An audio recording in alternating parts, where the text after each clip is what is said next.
Chapter 3, Part 15. Brief Survey of Avesta Literature.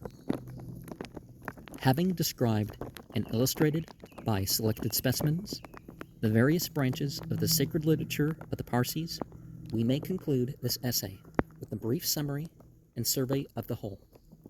At the head of this literature undoubtedly stand the 5 Gathas, which we must regard as the work of Spitama Zarathustra himself and his disciples, as anyone can easily convince himself by a careful perusal of the numerous passages translated above from these hymns, and by the Zend Avesta. Besides the internal evidence, which is strong and convincing enough, some external reasons may be alleged to corroborate the opinion that these Gathas contain the undoubted teachings and sayings of the celebrated Zoroaster himself, while the other parts are nowhere said to be the work of Spitama Zarathustra himself. He is distinctly and expressly mentioned in the Srosh Yasht as the author of these ancient and sacred songs. See page 141. We are on page 257. Whereas in the other parts of the Zend Avesta, Zarathustra is spoken of in the third person, and even occasionally invoked as a divine being in the Gathas. He speaks of himself in the first person, and acts throughout as a man who is commissioned by God, an avatar, to perform a great task. We find him placed among men, surrounded by his friends Kava, Vishtaspa, Jamaspa, and Thrashaostra, preaching to his countrymen a new and purer religion. Well, he didn't consider it a new religion. Exhorting them to forsake idolatry and to worship only the living God.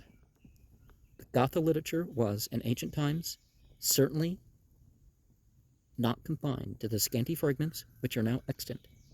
There existed, no doubt, a much larger collection of the hymns and sayings of Spitama Zarathustra and his disciples, including those of the ancient prophets called Sa'osh Yanto, which are now and then alluded to in the Yasna.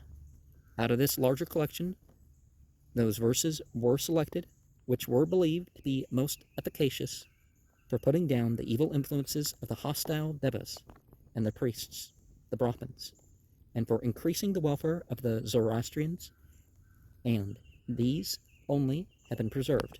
The collection of the Gathas extant nowadays may be well compared to the Samaveda, which contains detached verses, selected from the Rig Veda, intended only for being sung at the celebration of the great Soma sacrifices, while the Brahmins preserve their complete Rig Veda, or entire collection of hymns, irrespective of their liturgical application. The ancestors of the Parsis, who were apparently more careless of their sacred literature than their Brahminical brethren, lost it almost entirely.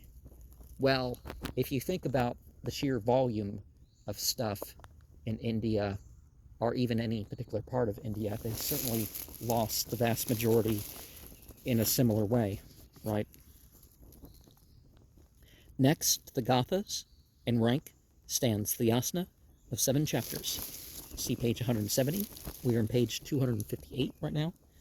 For reasons pointed out above, we cannot regard it as a genuine work of Spitama Zarathustra himself.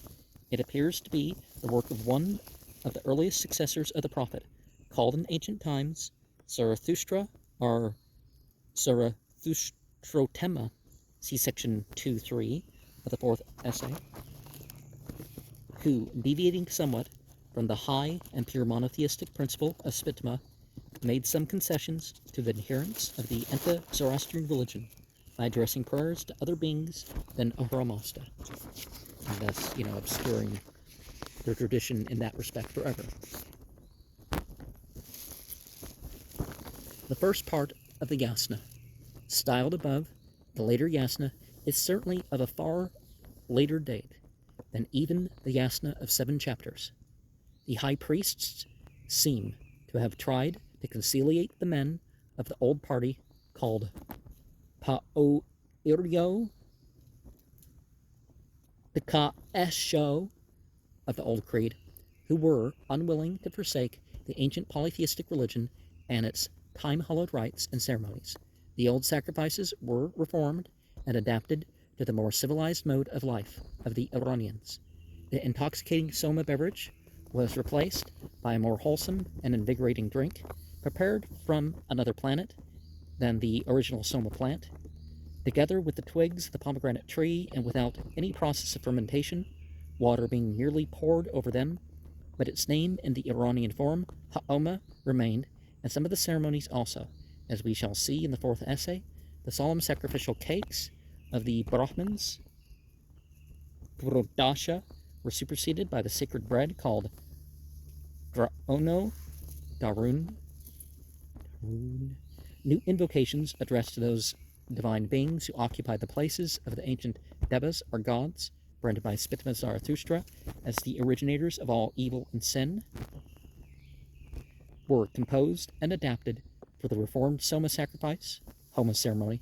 These new prayers formed the substance of the later Yasna, which was to represent the formulas of the Brahminical Yajurveda.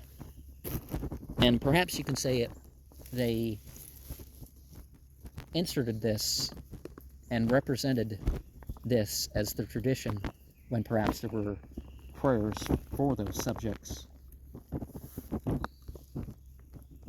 If we compare this latter Yasna with the Gathas, we find, irrespective of the difference of dialect, such a vast difference in their contents that it is quite impossible for a conscientious critic to assign them to one another, to one author. Well, in the Gathas, we never find mentioned either Homa, Barsom, or things treated like gods. That'd be a better way to say it, right? Like Mithra and Anahita, or even Ameshaspenta, the general name for the heavenly counselors. We meet with their names in nearly every page of the latter Yasna. Here naturally arises the question why the author of the Gathas, propounding his new religious doctrines, entirely overlooked the things which were considered in after times as the most indispensable implements of divine service. Because he was a monotheist, that's why. You can't worship other things or worship other things through those things. You can mention them, you can speak of them respectfully, you can call for prayers upon them, but you don't pray to them or through them. And why he disregarded those considered to be gods and divine beings, whom it was afterwards held very sinful to neglect. The only answer is that he neither believed in them, nor thought them to be an essential part of religion. Well, we don't have much information. We went around for, a couple decades or something, right? In the same rank as the latter Yasna may be classed the Visparad, see page 191, we're on page 260. It was composed by one of the later high priests for the celebration of the Kahanbars, 6 of them a year. While the Yasna and Visparad represents the Vedas among the Parsis, their Vendadad corresponds exactly to the Smritis, are collections of customs, observances, laws, penalties, and fines, which form the groundwork of the so-called Dharma Shastra. We could also compare them to the Upanishads. Its different constituent parts have been noticed above. See page 225, we're on page 260. And every thinking man can convince himself of the impossibility of ascribing the whole to Spitma Zarathustra himself. The book only professes to give the conversations which Zarathustra is unanimously said, even in the Gathas, to have held with God himself, and that there was, in very ancient times, a work in existence purporting to contain such conversations, follows undoubtedly from the notice of such a work to be found in the Visparad and Vendadad itself. See page 142. We are still in page 260. If we compare Zarathustra's conversations with Ahura Mazda, as contained in the Gathas, with those which are reported in the Vendadad, we find a considerable difference between the two. In the Gathas, there is never any allusion made to the numerous ceremonies and observances which were deemed absolutely necessary for a pious Hormazd worshipper. Thus, for instance, among the questions put by Spitima Zarathustra to Ahura Mazda in Yasna 44, see page 158, we are on page 260, about the true religion and its observance, there is not a single one which refers to the treatment of the dead body, one of the most important things in the time of the Vendidad, are to the greatest purification ceremony, see page 241, we are on page 260, deemed so essential for the welfare of the Iranian community. Very likely, Spitima Zarathustra himself never gave any direct precepts about the customs and usages which already existed in his time. Had he done so, we should expect him to allude to them, especially in those verses where he mentions the means of checking the evil influences exercised by the demons, but all he mentions are the splendor of fire, the mighty words revealed to him by Ahura Mazda, the cultivation of the soil, and purity in thought, word, and deed. From his never mentioning the ceremonies enjoined in the Vendidad, it undoubtedly follows that, though he might know them, he did not attach much weight to their observance. Only on one point we find the laws given in the Vendidad corroborated by the Gathas. These are those which refer to the sacredness of a promise or contract called mithra. As one may learn from comparing Vendidad 4, see page 238, we're on page 261, with Yasna 46, 5, see page 164, we are still on page 261, these seem to have originated from Spitima Zarathustra himself, when he called into existence a new religious community to be founded on the principle of inviolable faith and truth. From a careful consideration of these and other circumstances, which are pointed out above, see page 226, we cannot regard the Vendidad as a work of Spitima Zarathustra himself, but as the joint work of his successors, the supreme high priests of the Iranian community, that the chief high priests, together with the kings, were believed to stand in direct communication with Ahura Mazda himself, and to receive from him answers to their questions. We may see distinctly from Visparad 1.9, quoted above, see page 193, we are on page 261. The chief high priest is there called Zarathustrotemo, which word literally means the greatest Zarathustra, or high priest, Tema being the superlative suffix. His communications are held sacred in this passage, and placed on a level with the Gathas. From this circumstance, we may distinctly gather that the works of Zarathustrotemos were held in ancient times to be about equally sacred with those of Spitima Zarathustra himself.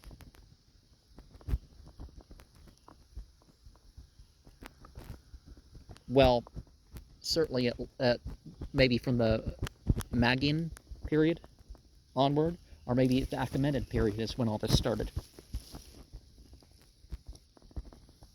If we consider the Vendidad as their joint work, compiled during several successive centuries, it is not to be wondered that we find it so highly revered by the Zoroastrians even to the present day.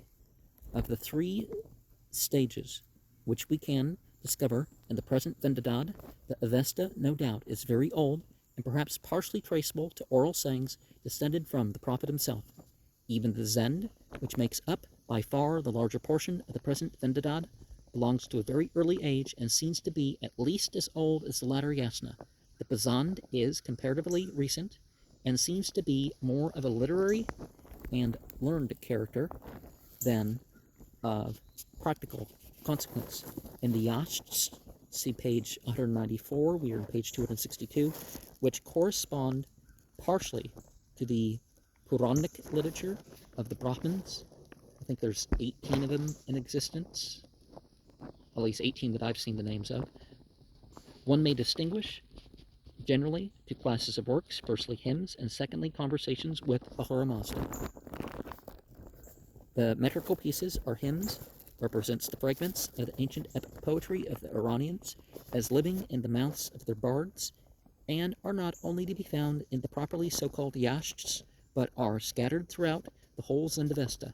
Yasna 9 and 10. Vendidad 19. In their present form, the Yashts, together with their shorter prayers, such as Afringans, Gaz, and so on, see page 224, here on page 262, are evidently the most modern pieces of the Zendavesta, and have not the slightest claim to have been composed by Zarathustra, or even by his earlier successors. This kind of literature grew up at a time when the Zoroastrian religion had already very much degenerated, and its original monotheism had partly given way to what were considered to be the old gods, who had been stigmatized and banished by Spitama Zarathustra, but were afterwards transformed into angels. The songs of the bards, which you find introduced in the Yashts, may be old and genuine, but strictly speaking, they have very little concern with the Zoroastrian religion. The Zoroastrian conversations with the Hora Mazda, which we often find in the Yashts, may be the work of the latter high priests, but they seem to be entirely foreign to all that we know of Spitama. Now, we can look at some of that and say it wasn't that the tradition turned them into angels, that they started worshiping the angels, which were of a different type of being. I say the light beings and the fire beings, and in the Norse they have the light elves and the dark elves, and that sort of thing. The tendency of the authors of these Yashts was to raise the dignity of the angels, such as Mithra, Tishtriya, Anahita, and so on, to that of Ahura Mazda, with whom they are said even to have equal rank. See page 202, we are on page 263. Therefore, Ahura Mazda himself is called now and then the worshipper, Zarathustra, well, their mentioner, right? Like if you don't know the language of the Quran, people say, oh, Muhammad's being worshipped, and it's like, no.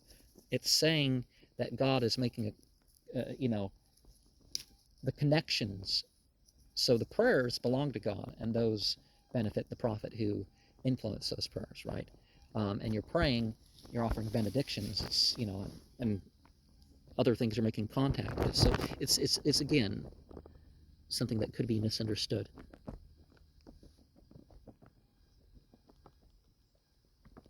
And then called the worshiper. Zarathustra is also reported to have paid them great reverence, but not the slightest trace of this can be discovered in his own gathas. This kind of literature has no doubt largely contributed towards the deterioration of the religion founded by Spitama Zarathustra, and has partially reestablished what the prophet endeavored to destroy. And to its age there is happily a certain historical hint to be found in the Fravarden Yasht, where mention is made of Gautama Buddha, the founder of Buddhism. See page 208. We're on page 263. And again, I disagree because the language, and we have stuff, that Buddhism was spread over Bactria at a very early time. We know from other sources. Buddha entered Nirvana, died in BCE 543, and before his lore could spread in Bactria, at least 1 or 2 centuries must have elapsed after the master's death. Thus, we arrive at a date between BCE 450 and BCE 350 for the Fravardinyasht, and there is no difference in language and ideas between it and the others. A later date than this could not be reasonably assigned to the majority of the Yashts, because their language had already begun to die out before the commencement of the Christian era, and most of the Yashts are written in comparatively correct language without more grammatical errors than abound in some parts of the Vendidad. There is, besides, another reason for attributing the principal Yashts to the 5th century before the Christian era. At that time, as we learn from the 2 inscriptions of King Artaxerxes Menemnon, I don't remember how to say that in Greek, the worship of Mithra and Anahita was spreading throughout all the dominions of the Persian Empire. See Benfi, Parsis, Italian Schriften, page 67, Norris Memoir on the Scythian version of the Behistun inscription, see page 151 of that, which was not the case at the time of Darius Hystaspes, who never mentions these deities in his numerous inscriptions. This new form of worship called into existence a new appropriate sacred literature, which is partially preserved in the Osts. Well, again, perhaps it's older and not everybody in a particular period thinks this is the important thing. Just like Judaism, once things became, there never was one Judaism. And I think Zoroastrianism, as far as a priestly-led religion, I mean, more than just people know more and they go up front and they learn, I don't think it was ever one religion.